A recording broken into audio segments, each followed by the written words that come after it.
台南市政府社会局安排一场骨牌体验的活动，有30位的青少年报名参加，这是耐心的大考验。2、1，有30位学员利用课程时间来贴8000片的骨牌，落尾全部引导。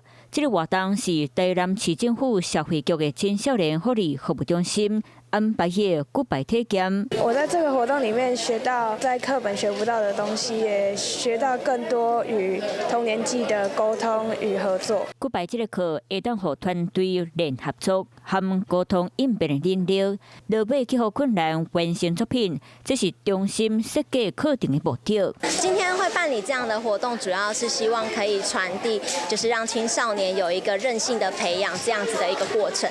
轻松导步，轻学导路。中心希望透过活动，和青少年理解、坚持学习，就会成功。